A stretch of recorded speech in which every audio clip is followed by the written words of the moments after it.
Hey, what is up, guys, and welcome to some more Battlefield 4 DLC. This is some Final Stand. Now, on this one, I'm just going to go ahead and show you the map, show you a couple of things. I noticed in the comments on the previous video, people were asking if the bomber's back in, if the map is big. So instead of me explaining everything to you in the comments and everything, better off just make a quick little video. I'll do a whole run of the map, go and visit all the flags in Conquest. Get all the battle pickups and that you can find around the map, show you where they are so you can find yourself. You can find them yourself pretty easy when you get yourself into the game. As soon as you get it, if you're in the CTE, you get to try a little bit earlier. If not, you just have to wait until it comes out. But this is it. As soon as you start from the US base, the first thing here you find is your railgun. It's right there. It's just west of A. You can see A is only about 125 meters or something like that over there. And then we're just going to go ahead and turn left here. That's the A flag, and then we'll start going in a circle. You get to see the map, you get to see the Levolution. There's a huge whiteout happening pretty soon, so it's going to be snow everywhere. You're not going to see your enemies that well. And then it's going to go away, and then it's going to come back again. So I think that's going to make the map really, really interesting. It is a fairly decent sized map compared to Battlefield maps. It's pretty big, so you get to have your fun with the railgun, you get to have your fun with the snowmobiles, with the hovering tanks and all that sort of stuff. So you get to have a lot of fun, and I suspect all those little icebergs or whatever they are right in front of us as we're going and we're going to cross them in a second. It's probably going to be full of people tactical waiting, the E flag and the F flag or something like that. So it looks to be a really interesting map to play. No doubt there's going to be some more secrets and some more stuff that we need to find, and it's all about the community finding them at some point. But yeah, I'm just going to let you have a look at the map, see all the things that you can find on the map, all about pickups.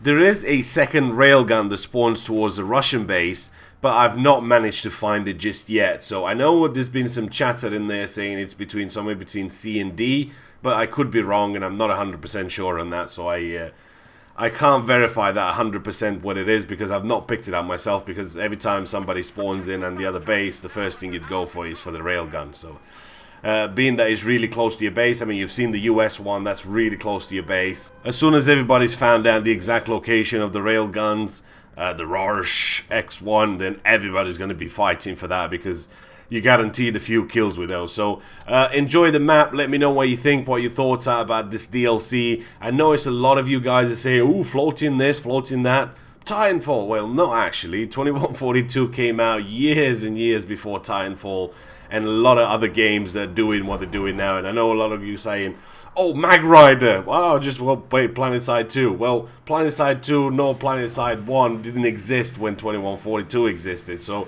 don't worry, they're not copying anything, or they're not trying to go in a different direction. I think maybe it's a little hint that 2143 is being made. You know, I've played all the Battlefield games that come out for the last 14, 15 years, or whatever it's been since 99.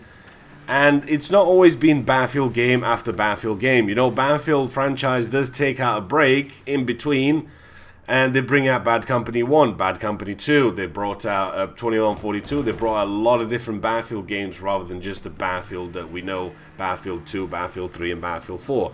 So maybe this is a little hint that Battlefield 2143 is being made, or it's something that we should consider and support it. Everybody that I know, including myself, loved 2142, and if it do happens that they make a 2143, then I could not be happier, because that's one of the coolest games I played for a very long time.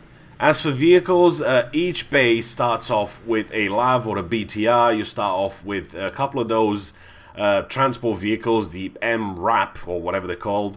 You get a couple of snowmobiles. You also get a little bird and a transport helicopter.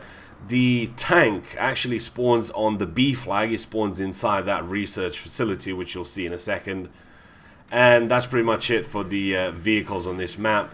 A lot of the gadgets you'll get to find and pick them up yourself. I love this. It kind of reminds me a little bit about Dama Van Peak in Battlefield 3. Like, it's all been buried. You know, the snow's come in and the snowstorm is going to kick in a second. And I think that's one of the cool things that's going to make the game really interesting, because yes, you can have a really cool sniper rifle and you can have a really cool tank, but if you can't really see anything, you know, it's not going to help you too much. Although I suspect there's going to be a lot of guys up on the highest of ground that they could go to, and they're going to try and snipe you out, being that this is kind of a one-shot kill. As long as he hit you, I think you're going to be down. Although I did hit players a couple of times, I got hit markers on them, and this thing didn't kill him. So it could be that he has to be a chest shot, or I mean, obviously we know if you shoot you in the head, you're going to die. But as long as I think you get him in the chest, this is a one-shot kill. I'm sure this is going to be tweaked in the CTE. It's still plenty of time, and there's plenty of feedback for us to give back. Hey, nearly did a barrel roll there before we actually make it into the Final Stand DLC. So this is the facility that I mentioned earlier on. You can actually enter this through a lot of different ways. You can enter it through this side. It's going to take you through a whole little tunnel and bring you into the facility itself. There's another entrance on the back of it. There's an entrance on the top of it. They can actually enter that way. And you can also enter through the front. But overall, I love the narrow corridors. I love there's a little bit of close quarters in here for you to try and experience. And if you're into that close quarter stuff, then probably this is going to be for you. I was really thinking that that's the same thing as Metro 2.0 there. And I was trying to shoot that to see if he explodes. You know, you could do this in Operation Locker. If you shoot one of the pipes over there, they have some sort of gas in them, and it does explode. But fortunately, unfortunately, not this one. So this is the facility itself. You get to spawn a tank in here. The hover tank, the HT-95, spawns here, right in front of me. All you have to do is, if you own this flag, you can just spawn on it. Simple as that. And there's going to be a whole more area that if you want to go upstairs, if you want to go to the left, there's all sorts of doors here that you can close. So it's a pretty cool little area that you get to run around in and have a bit of fun in. And maybe just get away from the storm while the storm's kicking off. I think there's a guy coming up here. I tried. It kind of didn't work. Time to get the other gun out. There we go. We'll just go ahead and take that back. Mr. Frog. I'm sorry, Mr. Frog. We're recording here. There'll be no shooting here, Squire. Now, I've just jumped down from the top of the research facility. The entrance is right here. This is where you get your tank. But cool little area, cool little things. No doubt there's going to be some sort of secrets here that we need to find. Some sort of coded messages. That's going to probably take us back to some older Battlefield games. Maybe some Easter eggs, maybe something like that. But overall, I think it's a big open map. A lot of possibilities. It's going to be one of those things that Battlefield fans always love about Battlefield is big open maps where you get to have your fun and you get to run around and you get to try different things. Mad jumps with snowmobiles and C4 strapped onto these and just flying them into the air. It's going to be plenty of fun for everybody because having a big open map, having a lot of vehicles, having ways that you can parachute in, drop into behind enemy lines, drop on top of somebody's camping on top of somewhere. Oh, I'm sorry, tactical waiting somewhere. It's gonna be pretty fun, and that's what we want in Battlefield 4 maps. And I really hope they make it through the CTE code that we've been doing and testing and doing all that for the past couple of months. And that code, trust me, is 10 times better than the actual code in the Battlefield 4 now. And I'm looking forward for them to implement that with the next DLC.